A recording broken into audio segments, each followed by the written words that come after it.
And welcome back to this week's edition of Two Coaches, One Grizz. And I would like to start this episode off by giving you a mental image of our fellow coach here running sprints with his players.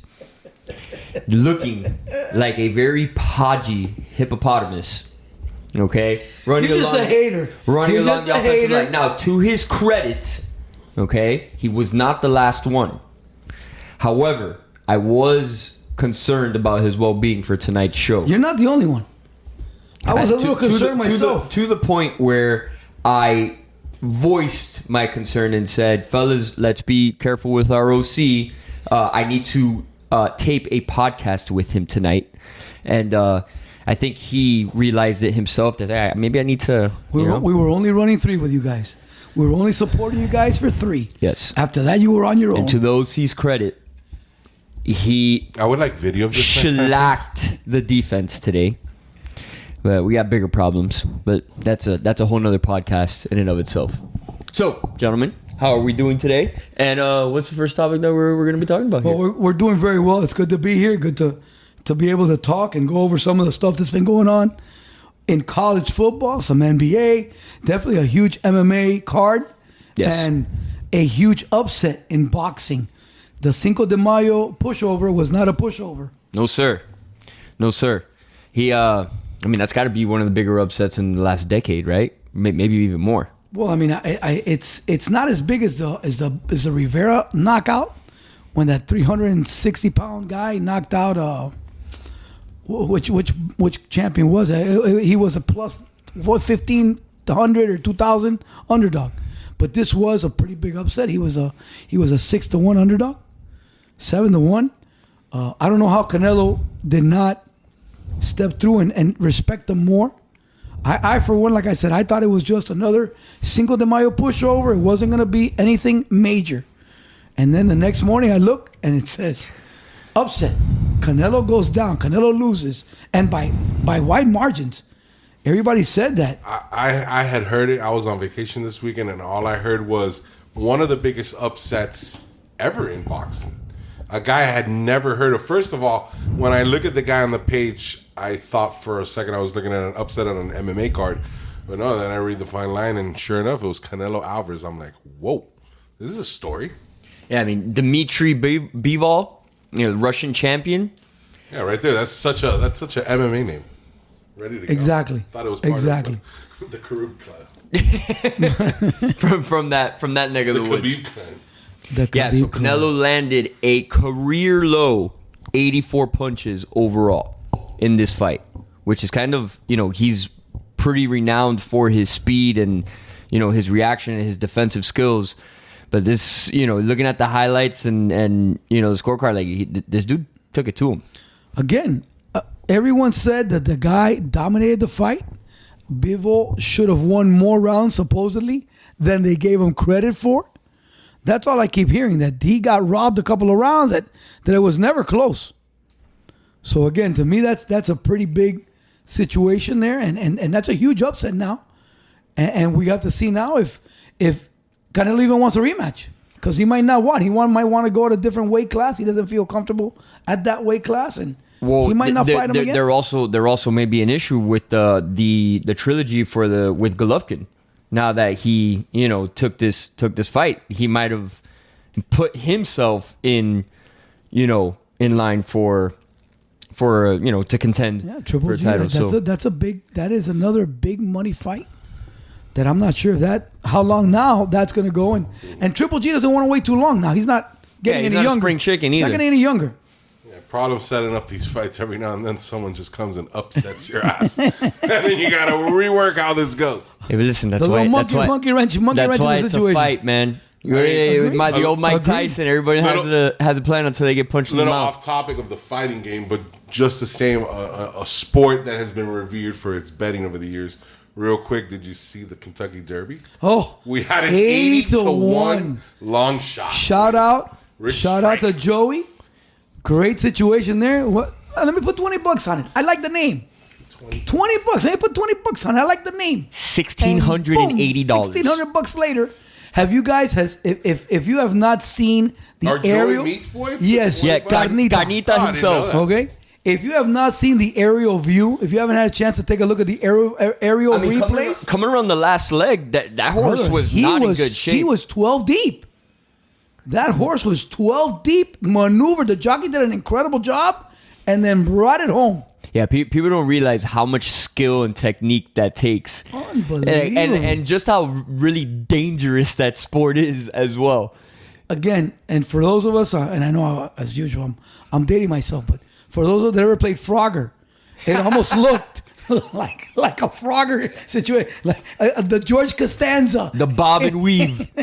That horse and the jockey, unbelievable race, great win. Kudos to him. The owners, unbelievable. 80-1. I don't know if any of you have been to the Kentucky Derby in person, but it is an amazing experience. And It's on the bucket list. listen, and I Definitely wanted to. I recommend it to any and all. It is now the mint juleps are like $15 a pop, but I guarantee you And after those are the cheap ones. after the third one, you're not worried about it. Those are the cheap ones. Fun times. Because there's one that's like $50 a pop. And don't waste your time trying to be bougie and be up in the stands. You want to get in the infield. That's where the party's at. That's it. Like I said, that is definitely on the bucket list. It's good Yes, times. Great race, great stuff. I put $30 on Cyber Knife because I thought that was a decent bet at like 20 or 30-1. Wow. Joey Meats, baby. 80-1. Brought it home. Good stuff. Good for him. Good stuff. Put it towards the investment. Well, I guess let's just talk about the MMA fights as we were here in the fighting game. What'd you Since think about? we're there. What'd you think about that main one? Well, I'm going to be honest with you. You know, I've said it here on the pod before. I like Oliveira a lot. I think Oliveira is one of the better fighters. Kind of BS that he got stripped for half a pound. Oh, And you got to... the technicals. I love it. Coach, so please explain that for the He was overweight or underweight? Overweight by He 0.5 just had a pounds. cracker too much. He was Just one more overweight chip. by half a pound. So what they do is in the regular fights, you end up losing a percentage of your purse. Got you. Because again, So he was still able to fight, he fought. but they vacated the he had to title. vacate the title. So now he has to fight again, and then he'll To be able win to it. fight for the title. So the title was not on the line here. Well, if Gage won, he would have gotten the title. So now it's in limbo now. Correct. So he's just like the number one contender. Correct. So he's got to take down the other two top contenders. Whoever it is that they That's decide so stupid. to get him in. Well, I mean, again, it's Because those look, guys immediately gain like 15 pounds as soon as they get step off the but it scale. makes them have to come in underweight. Okay, because I can't take it light. I can't say, well, I'm going to keep the title weight anyways. Doesn't matter. I'm going to come in 5 pounds over. I'm in good shape. I'm heavier than you are, and that means a lot, especially in the fight game. Listen, Now, half a pound, I get it, but still, rules are rules. He has to come in on weight to be able to defend his title. I wrestled in middle school, and I'm gonna be the first one to tell you that I never had, problems I can making tell. weight. I can tell. Nor Plus, you did didn't I wrestle do- very long because you don't have cauliflower ears. Correct. So It was it only was short lasting. Yeah, it was 1 year. But you would see, like, even in middle school, you would see these dudes like spitting in cups and stuff like that. I'm like, well, why? It's not that hard. But For you, I'm man. blessed. I'm blessed. For you. I'm blessed For you. with Some of good us look at genetics. food and gain 5 pounds. But I mean, and another. Speaking of upsets, Thug Rose, sadly, again, I was unprepared for this fight. We were talking about it before we got on. She's such a head case that you don't know what Thug Rose you're gonna get. You getting Rose or you getting Thug? You don't know. You have no idea going into the fight. Apparently, you got none this fight, though. No, you got none of her. I mean, like I said, I didn't watch anything because I was on vacation. But from what I heard, people will never get back about half an hour of their lives because the fight was atrocious. I was trying. Well, I did have the fights on. We had people over this weekend. It was my son's birthday. We had a little celebration. Unfortunately, we spent our time worrying about my wife who was having contractions. So the whole fight situation went downhill real fast. I got a couple of our coaches there watching, and they didn't know what to do. But I was looking forward to seeing those fights, and yeah, just didn't happen. Love you, baby. Can't wait to meet the new son. No, continue. Moving right along. Yeah. So yes, sadly, Thug Rose did not live up to her name. Didn't make it happen. So she's back again as a contender. Now we have to see how that weight class in of itself works out. Because they keep knocking each other off in that weight class. Well, I was just going to say that. Like, does she have, whatever word or like intestinal fortitude or mental, whatever it is to continue on that track? Like, again, she's so up and, dare I say, bipolar. Well, but the issue with her is that whenever she does become the champion for whatever reason, it's just not the same. It's not the same because the last time she had the championship, same thing happened. She got knocked out. She comes back. She fights a Japanese girl. Great fight. Beat the crap out of her. Wins the championship. Here we are again. And she just can't defend. And I don't know if once she becomes champion, she lets her ghosts come back in her head and she doubts herself. Doesn't know she's good enough. Just can't put it all together and doesn't have that hunger to fight and to defend as it is to win the championship. Yeah, to keep that fire going. Exactly. Also, going off on still in the UFC, I don't know if you guys heard the comments that Michael Chandler made regarding Oliveira. He kind of like stuck up for him. It was appreciated, in a sense. I think the overall reaction was like, dude, he's the champion. You know what I'm saying? Like, it's not. I think everybody still views him as the champion. Right. And that's another guy that's also coming up the ranks. He's had 3 tough fights. He's only lost the fights that he's lost has been to the top of the top.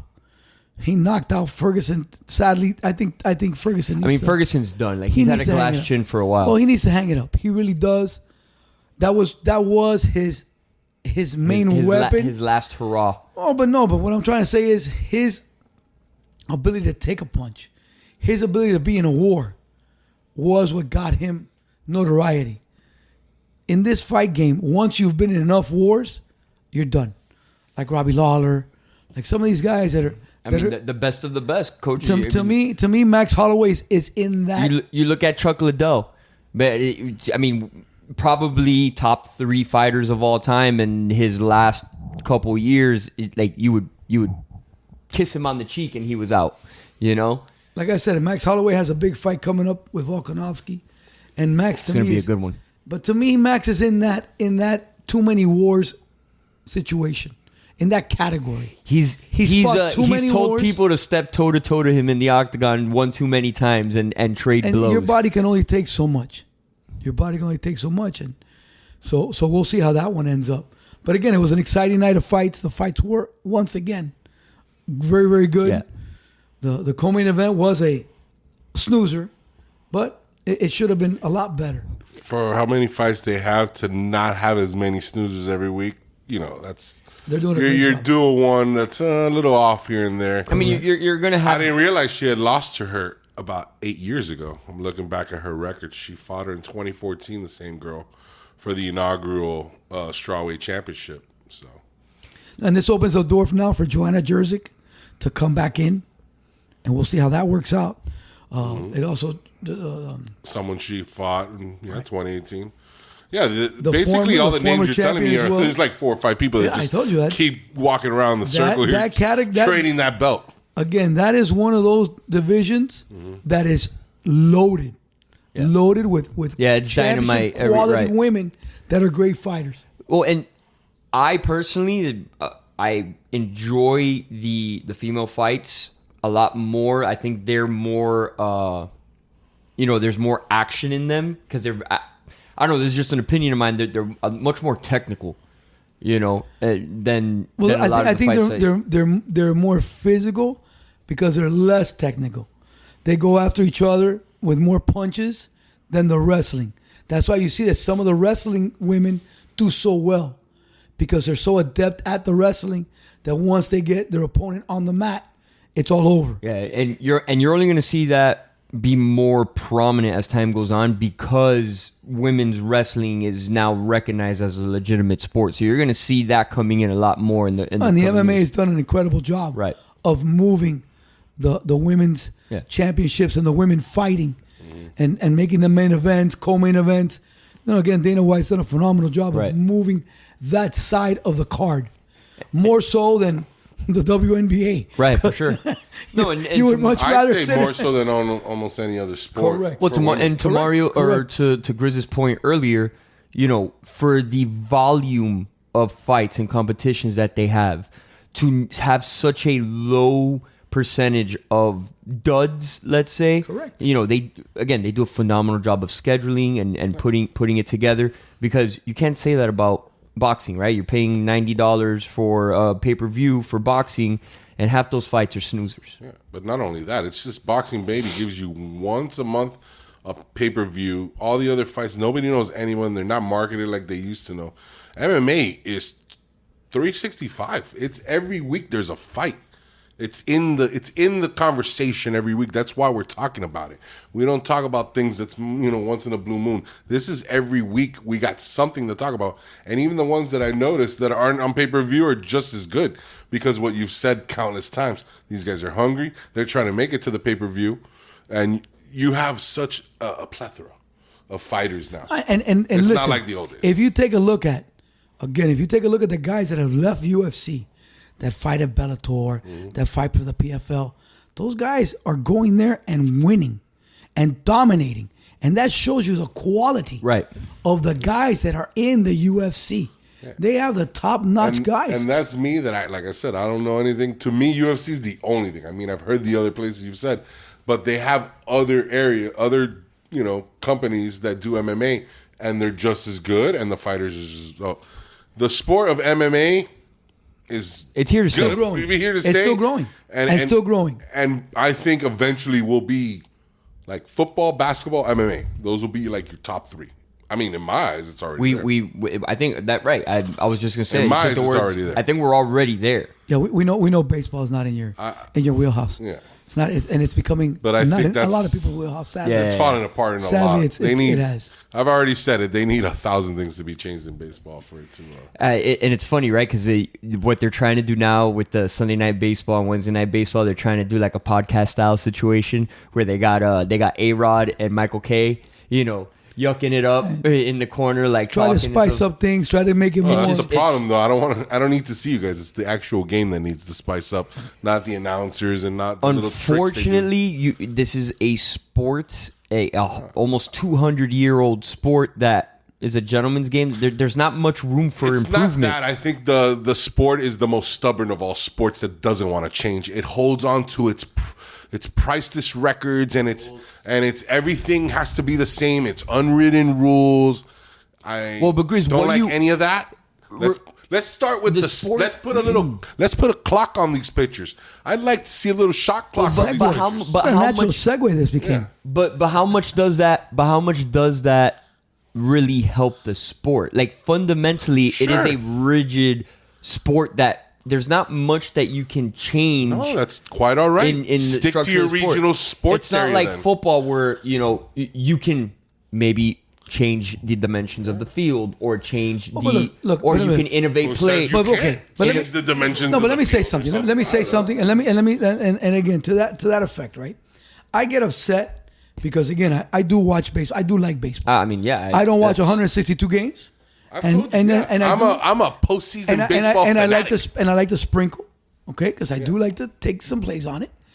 Now, why is it that if they're doing the shift, right? Because they're doing the shift. Okay, so why don't they start bunting more down the third base line? Why do you continue to swing into the shift? Why don't you adjust? Bunting's not cool anymore. But it has to be because it's again. it's not cool. You make it part of the game because again, See, I think back with Some Billy of the things Martin, they've changed. are Billy bad. Martin with the Oakland A's, right? They called it Billy Ball. They were stealing bases, bunting. They were doing everything they could to generate runs. Analytics, coach. But sadly, analytics has nothing to do with. All it is about strikeouts and home runs. That's all we're at now. We don't bunt. They've taken away the fun, and I say that with air quotes, the fun parts to again, all the analytics, all the this. Oh, you're going to do that? We're going to bunt it down the third baseline until you put somebody over there, and then I can hit it somewhere else, and then I can do something to change it. Because again, in football, people adjust. If you're blitzing every down, well, I got to make an adjustment to what you're doing. Yeah, it didn't work today. Well, Plus, I don't think the sport has enough fun. If you have too much fun, the pitcher's going to hit you for having too much fun. But again, stupid things like that. Like, and you know what? And let me say this though, annoying. I do like the idea of if you're staring at your home run and like yucking it up as you walk I'm coming at your ribs. Yeah. Get ready. No, how about you just strike me out like a normal person? No. Because if you do throw it down the middle, I'm gonna look at my home run yet again. You're gonna jog. You don't want to jog? I'm gonna come right at you and let's make it happen. You're lucky I'm not gonna throw that bat right up you know where. Well, hey, exactly. It is what it is. That's why I don't play baseball, because ain't nobody gonna throw nothing right down me. I'm gonna look at my beautiful homer and I'm gonna tell you how pretty it is, and then I'm gonna go back up and do it again. But you're gonna be a little B, about but it. But that's a part of baseball. But again, that's a part of baseball, and that's fine. No, but that's why the game lasts 5 hours, and nobody wants to watch it. No, it lasts 5 hours. You want to watch a fight? Go watch hockey. Those people fight and keep on playing the game. It lasts 5 hours because the guy walks around the bases instead of jogging. Listen, I was a pitcher, you toss your bat, and give me a little flex. I'm throwing a 2-seamer straight at you. Listen, my kid didn't fantastic. I would love to see how you throw it when your arms are broken after I break them with that bat. I would love it. To be fair, you can't leave. No, I will never play the game again. But that man will never. They cannot leave home plate with a bat in their hand. No, I know how to throw a bat far. That's why the catcher gets it. To be fair, before that, the catcher's getting the elbow. To be fair, you'd also have to catch me. Right, but here's the problem, buddy. If I was playing the game of baseball, I'd catch you because I'd be in the shape to catch you. Not today, how I am. No, but again, like I said, make adjustments within the game. They made an adjustment to shift. Okay, this is the most fun of baseball I've had in a month. We're going to make an adjustment to do other things, right? We're going to do different things to, again, make the game You got 162 better. Games. Change it up a little bit. So let's not be stale. I agree. Maybe shorten the season. No, and 120 plus games. Like he said a few minutes ago, you put a clock on the pitch. Listen, you got to pitch within a certain time. We don't have all day. These games to be over in max 3 hours. This is ridiculous. And the NFL did it. The NFL shortened their game because they did. They had to. Because the NFL at one point was over 3 hours a game. No, some of these games in the NFL still go over 3 hours. But how exciting are those last half an hour? But it's usually like in overtime. It's usually something that's worth it. So, and that, ladies and gentlemen, wraps up our first segment of this week's podcast. We'll be right back. And we're back with the next segment.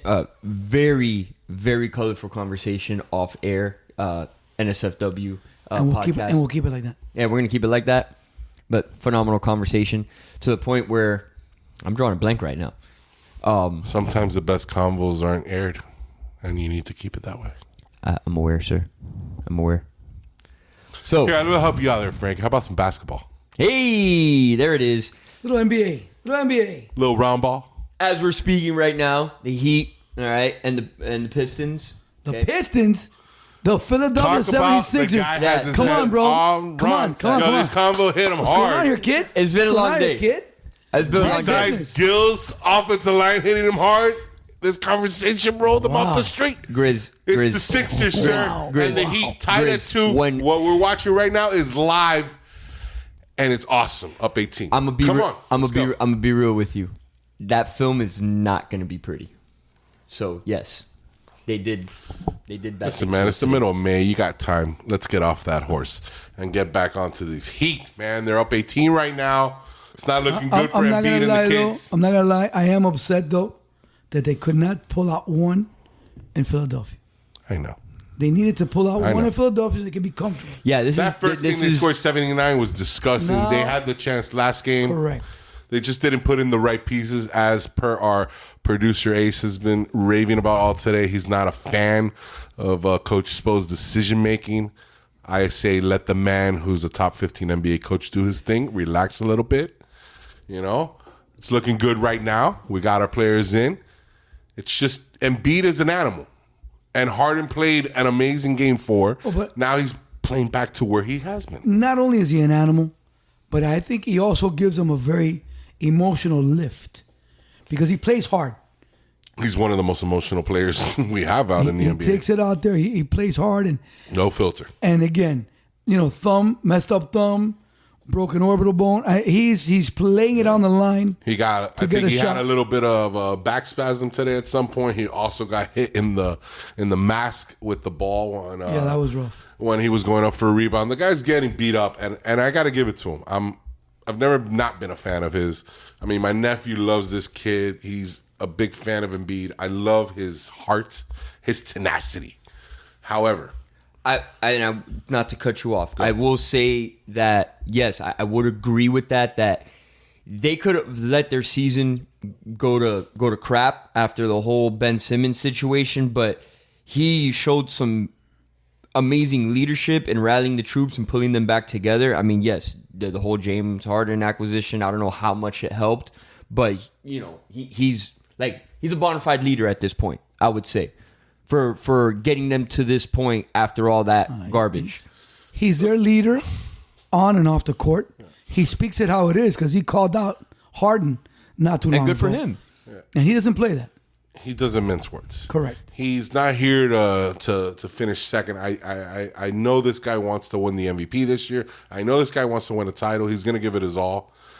I mean, the guy just did tremendo move and scoring on us right now. As we're talking about As we're speaking, he's on cue. However, once again, even though Harden obviously to me is an upgrade, the problem is they thought they were getting the Harden of a couple years ago, MVP style Harden. Right. He's not that. He showed you that glimpse last week. Last game was 16 points. See, like right there, like if you close out on him, he's driving the lane and he steps back and steps away. Coach, much like today, Harden doesn't play any defense. Yeah, Harden's never played defense. Just like today. Yeah. Okay, Harden plays no defense. So you're asking for too much. I don't even have a comeback. Okay. That's what you call Now, scheme Harden. speaking of that, I am happy to see that the Heat is playing with much more intensity in this game. They're stepping it up. I just don't want it to become a home series because then that means we're going to play 7. And I think Milwaukee's going to be waiting for us at the end. And that's going to be a pain. Well, the good thing is with that series, it's going to go to minimum 6. So even if it does go 7, yeah, one game, it's not the end of the world if they play one game ahead of us. But this, yes, it does look like it's a home series. Having said that, it's good to be the team with all the home games. Correct. And to play game 7 at home. But I think the way we're playing today shows me that this team, all right, we took our shots in Philly. Now they're winning by 20 right now with Embiid on the court.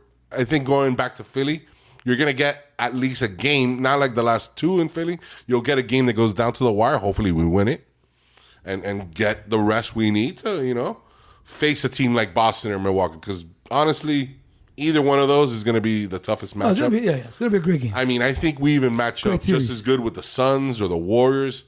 The Bucks or the Celtics is going to be our biggest matchup, obviously getting past the Sixers. I mean, I don't...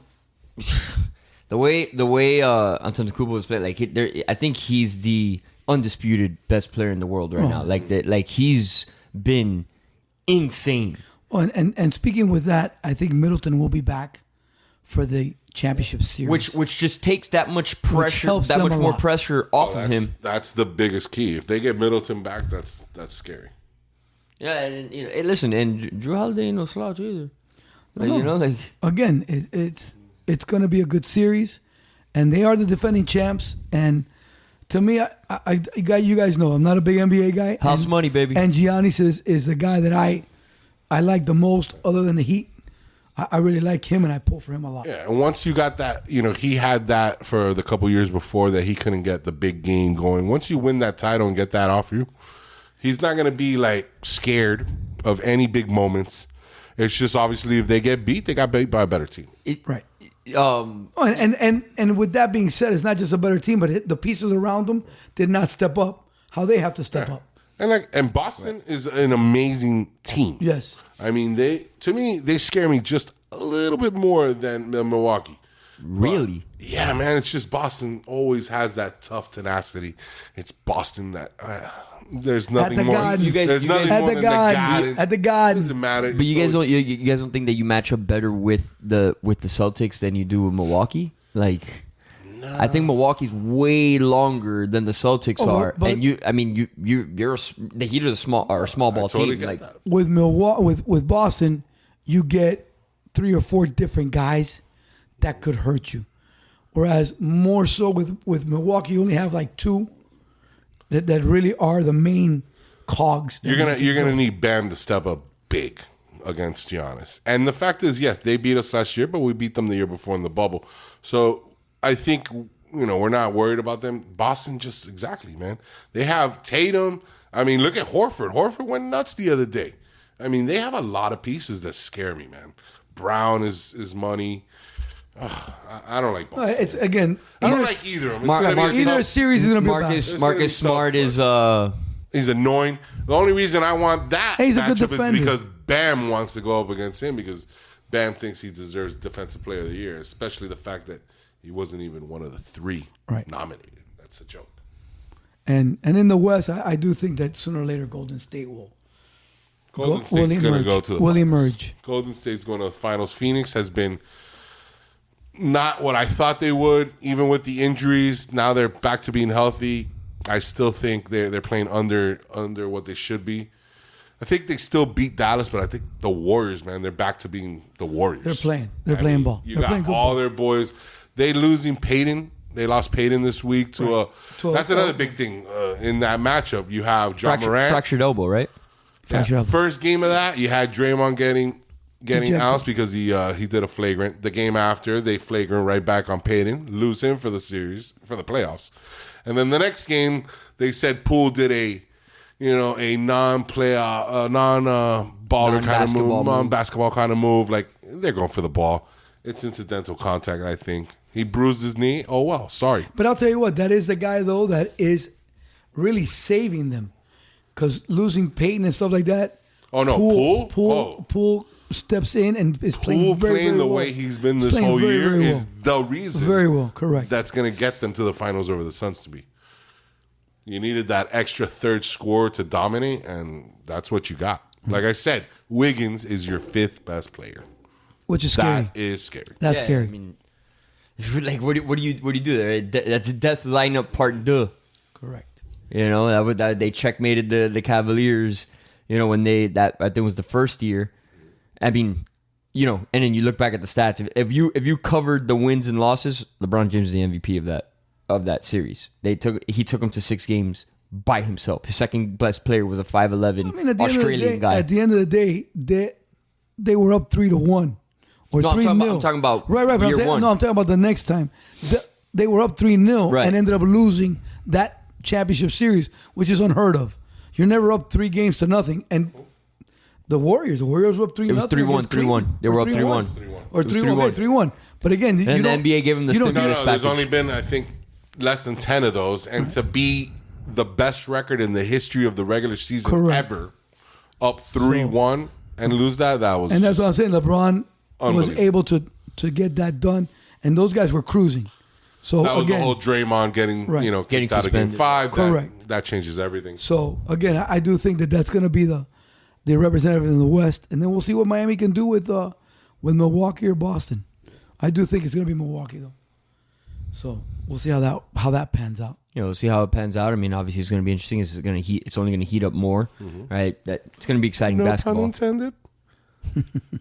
No pun intended. Touche, sir. Yes, sir. Yes, Touche, sir.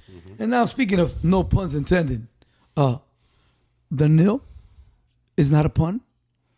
It's not, because it's not anything about name, image, and likeness.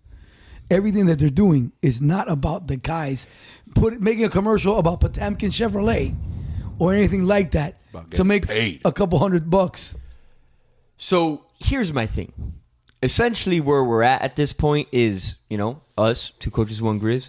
We can incorporate Two Coaches, One Grizz LLC, right? Somebody, throws a little dough our way, and we can offer a NIL. It's going to be a lot more than a little dough. It's going to have to be a whole bakery. Man, you give me a bakery of dough. Coach, I'm dancing anywhere you want, Coach, I'm sir. not- Coach, but Coach, we're not It's looking. going to be a bakery, of Coach, course. we're not looking for I'll be that inflatable man in front of the cars. Little flop guy. The flopper. You got me out there. like we're okay with the kicker, right? That's it. Listen, my situation with that is... Didn't you coach the kicker? Yes, I did. Thankfully, he played for me in Optimus football. Great stuff. Great kid. This is what was probably going to happen, though. This episode we're about to talk about should have been foreseen. But I don't think anybody... Okay, first of all, I don't know if you guys read about the situation with the basketball point guard. Wong Wong being Wong. Wong. Okay? Wong. He was great during the tournament. Yes, he was. But then they just signed a new kid from Kansas State. And he's poopy. Who came in from the transfer portal. And supposedly he got more on his NIL than Wong. And Wong said, well, if that's the case, I'm leaving. I'm not making enough money. I need a raise. I need a raise. So then we're not talking name, image, and likeness. We're talking plain and simple salary. If that's money, not entitlement, what is? Again, and those are the little things that when we started this months ago, that was my biggest pet peeve on this. It wasn't a situation where these guys were going to get some spending money, for pizza, take your girlfriend out to dinner, etc., etc. Yeah, a couple bucks to drink, There you go. A night at Club 11. Wait, what? A couple bucks to enjoy the weekend, since you can't eat at the snack shack, and you can't eat your fourth meal of the day. So you want to buy some pizza, you want to go out with your lady and have a little private time. No, we're talking millions and millions of dollars, hundreds of thousands to guys that really, who the hell is Wong? Wong. Who is that? Really, honestly. He's the Doctor Strange's left guy, right? Is that what it is? So, I again. Sorry, a little multiverse of madness joke there. Sorry. I'm really upset about it because we keep shortchanging how much it costs to go to college in this country and to a university. These guys are getting a free ride. They are getting a free ride. I think the original sin, because everybody saw it coming down the pipe. Like this was an inevitability. However, just like everything else that comes in that's new and not really fully understood, then people like wig out because we have to put regulations. Like these were foreseen issues that were inevitable that they could have put guardrails on. But again, you have to blame the NCAA because they did not get ahead of it. Yeah, but again, the NCAA is a non-factor at this point. Like they're not going to exist in 5 years. Like, but still, if they would have made moves to put this into place and start working through it, instead of it being taken to Congress and to our government, and let them who have no clue of what could happen make it happen. Those are the issues. When you start going and letting others handle something of this magnitude, there's no control. Because the issue is that with we're talking about the NCAA, right? We're talking about a 503B or a 503C, whatever it is, nonprofit organization that is $1 billion corporation, right? Okay. Like they're just as guilty of this coming into fruition than anyone else. Again, because they're the ones that have made, again, billions with a B dollars off of these kids, and these kids haven't seen a damn thing of it. But that is not true. Good for them. But that's not completely true. They got their education. They're getting, first of all, at the schools that they're going to, those are expensive schools. Well, they're not going to Dade. Oh, I know. They're going to big time Power 5 Division 1 schools that are up in the upper echelon of prices to get an education in this country. And why are they in the upper six-figure deals? And why are they in the upper echelon of prices? Those Power 5 schools, and the reason why tuition has been there is because these gentlemen have put those schools in that echelon, in that category. But again, because tuition, don't get it twisted, tuition goes up at Alabama every year because they win a national championship. Tuition goes up at XYZ school after they win a national championship, after they go into the playoffs. Because that directly benefits their enrollment. But Clemson wins, enrollment skyrockets. Their scholarship becomes that much more valuable. Yeah, instead of having a $50,000 scholarship hooked up, now they're getting a $100,000 scholarship. And they're getting food, room and board. They get the whole wax. You get it all. Ball of wax. They get everything. You get it all. So again, I think that we're shortchanging that. Now, apart from that, I get it. They need some money. Understood. I'm all for that. But what's being created now is a more of a pay for play situation that should not be, because again, Those kids are getting a scholarship. Nobody here at this table, okay, got a scholarship to one of those schools to be able. No, you didn't. The Lords is not. Sir, I haven't said. Okay. They're the Owls now, by the way. Sorry, the Owls, the former They Lords. They just changed their moniker. Whatever the heck Not happy they were. about it. Okay, or are. All I'm right? a Lord for life, baby. Yeah, I hear you. Whatever. Great day to be a Lord. Yes. Those guys are not a pimple on Alabama's butt. Or for that matter, Miami, who's a private institution. Sir. Florida State. They were, when I attended, they were the third most expensive school in the country, sir. Louise, my goodness. Thank you very much. It's not all Continue. about you, sir. We're going to move on here. You brought it up, not No, me. I did not. You It started always is. rolling your eyes. Okay. Okay, now, as I was saying, those schools are high-priced schools.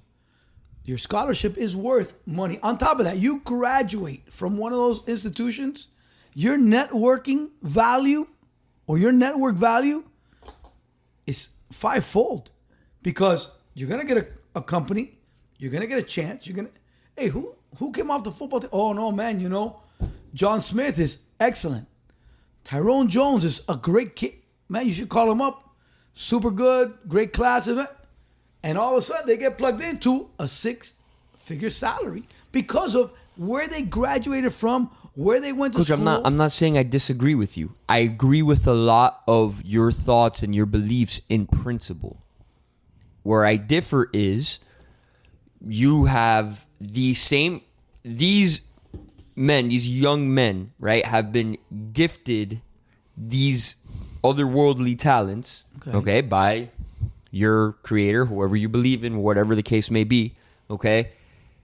And others who have other skills, for example, a coder, which we've talked about, right? A coder right now in his dorm, they scoop him up right now and they're making six figures while still going to school because that's their talent. That's something that they were gifted, right? They were naturally developed it.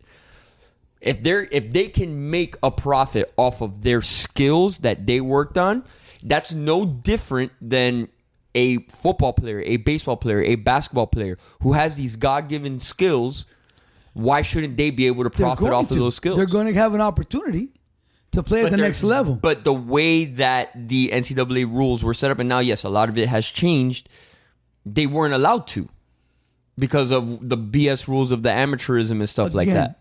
If you take a look at the NIL, it's supposed to be for all athletes.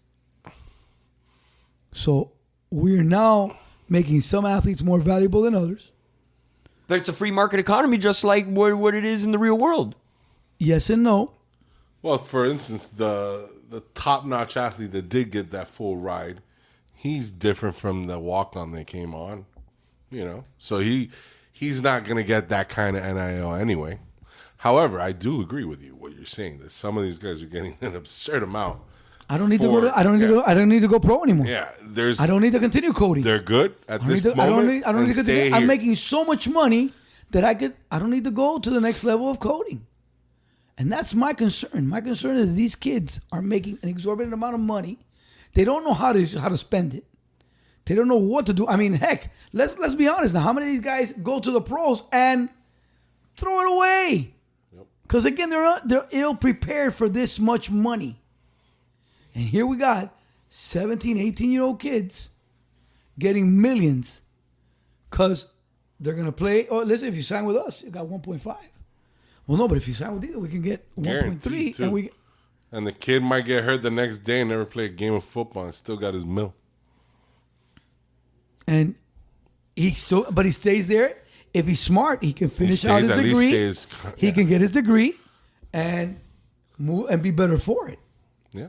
They'll take away his scholarship, right? No, not if he gets hurt. Even if he gets hurt. No, that's the beauty of it. There's contingencies. Okay. There's the beauty of it. Because if they did, at least he has the money to pay for it. Right. But no, you continue. The scholarship is regardless of we're in the infancy football stages of this too, so things have to change. And I mean, but it can go either way right now. Like but you're also saying the truth because the NCAA I don't think exists in a few years. Once the big schools make their own. There's super conference. There's nothing that says Super League or Alabama, for example, has to be an NCAA school. right? Nick Saban could wake up tomorrow and be like, let's go join the NAIA and go run. Sadly, run without a governing body, that is going to be the Wild Wild West. It needs a governing body. Understood. And I'm not whether saying it's the NAIA board, whether it's the NCAA, because if 20 of the best teams whether leave it's, and they make their own things, you're still going to watch. Joe Schmo, and the Joe Schmo still will mean something. And Coach, the correct. Joe Schmo League. But again, it doesn't have to be the NCAA, right? These conferences are big enough where they can be their own governing bodies, right? The SEC can govern itself. The ACC can govern itself. There's nothing that says you are bound to be an NCAA school. No, but then, right? You have NAIA schools that go and jump into NCAA because there are benefits. There's more funding. But remember, there's government funding that's behind being an NCAA school. That's what benefits them. Now we're going to go further with that because again, it's just like states' rights, right? Each state has the opportunity to do their own laws and rules. So that's what you're saying, that each conference will be able to do so. Some will have more lax rules than others. Some will have more contingencies as how they can pay or not pay versus others that will be like, well, yeah, bro, don't worry about it. Just get the kids. Let's make it happen. Understood. And again, all fair points across the board. I want to believe it was Mark Cuban several years ago who kind of proposed a plan saying like, I can infuse $100 million, right? Like as a seed money to whatever I can create a third party organization, and within 5 to 10 years, all the big schools will leave the NCAA. Like that's out there. I'm gonna do the research. I'm gonna pull that article and that interview so we can talk about it next episode. Because it was interesting what he said. Like, there's nothing that says that binds them to that. There are benefits to it because it's been ingrained. The NCAA has been around for 100+ years. That it's become an institution, but it's also a corrupt institution that benefited off of like Mark Emmert, the president of the NCAA. Like, you're a nonprofit organization, and the dude makes $100 million. Like, what? Okay. This isn't the NFL where But Roger Goodell makes $40 million because, he represents the owners. Like, no, like you represent institutions of higher learning. I mean, and he should have a salary and a commensurate salary because, again, right, he takes the heat and all that stuff. Being able to cover and deal with such a big... I think $10 million would be fine. The rest of that 90, throw it back into the educational system. Stupid, right? That's what I'm saying. Like, for all the deficiencies and problems that we have, like... The bottom line, this is something that, like I said, infancy stages, we're going to have many, many, many a time to talk about this. And the funny part is, like, it may sound like we're arguing, but I don't think we're arguing. I think we're agreeing, and we're just looking at it like we're bringing our own perspectives and personal thoughts to it, because I don't think anybody's agreeing or disagreeing with each other here. That's what's called the conversation. Yeah. No, and that's how you're able to get somewhere. Right. So, and like I said, that an intellectual discourse, sir. My whole contingency is on this, and my whole thought process is that, first of all, there has to be limits as to how much they can make and how it's going to work out. Because, again, otherwise it makes no difference to me to become a pro or to become better. 100%. Whatever. And I'll be the first one to tell you that, like, I do agree with that in principle, because, like, yeah, I played at a school that's about this big dot, but that's we're back. That's, And I'm going to make an executive decision. I'm going to segue on to someone that's making an absurd amount of money to finish this off. Brady signing with Fox. Did you see the reported deal he got? What a brain. That guy's the GOAT. He is the GOAT. A 10-year, $375 million. As much as we can hate him. $37.5 million a year to be on Fox. As much as we can hate that guy. I mean, you got to love it. What a GOAT. What a champ. If that's not the ultimate... what a GOAT. Yo soy el bravo for all you people out there. What a GOAT. That means he's the GOAT. What a GOAT. Man. He's just... I mean, it's insane. Listen, I'm not retired yet, but by the way, when I do, back up... Guys, I want one more year just to see what I got, but you got 375 waiting for me, hanging out. Sounds good. I'll take it. I'll take it. This guy won life many times over. And as much as I've hated him my whole life, and I was... personally this weekend in New Jersey for a family wedding, and a good majority of my family are Jet fans, so we could both relate in our misery together. And for that guy, I asked one of my little cousins, hey, You live in Tampa. Why are you a Jet fan? Because my mom's a Jet fan. But you got Tom Brady. Even that little kid was like, I hate Tom Brady. You're never going to like Tom Brady? No. He beat my Jets. Did you see him? Did you see what he said this week on Twitter about the tuck rule? He said, it was a fumble. Oh. I think it was a fumble. And as a Raider fan. So that must have made you. So did I? But I still got to say he's the GOAT. I still have to say he is the GOAT. The statute of limitations for that must be over. That son of a He biscuit. gives zero, Let me tell you. That's amazing. No, But, I mean, Mr. Morales is still. I thought we'd end this on a more brighter note. On that bright note, other than Hey man, at least your Giants took them twice, bro. So you can't be upset in life. What a guy! What a guy! Wow, All right, man. Mr. Morales, take us home. Yeah, take us home. Tell me about your school. I don't know. Tell me something. No, you guys take it This is away. your time. I'm done for the night. There you go. Go get yourself some Vaseline. Well, Rick. once Make it again, happen. we'd like to thank our sponsor, General Carnita Meats. Yeah, man. Congratulations on your fucking hit this week, man. We want to say that we are here to service all your meat needs, and we hand out meat on the weekends, during the week, and at any proper time or improper time. Just give us enough time, and we'll hand out the meat. General Carnita Meats. I mean, slam it on that right there. Go to our website. Mic drop. Give it a look. Meat slamming. Thank you so much for joining us. Gentlemen, it was a great show. It was fantastic. Yeah, we're gonna leave it there. We're going to leave it right there. Usually our host will let us out. but I God guess bless. he must And we'll see you kowtow guys or something next this week. time. Later, guys. Go Heat.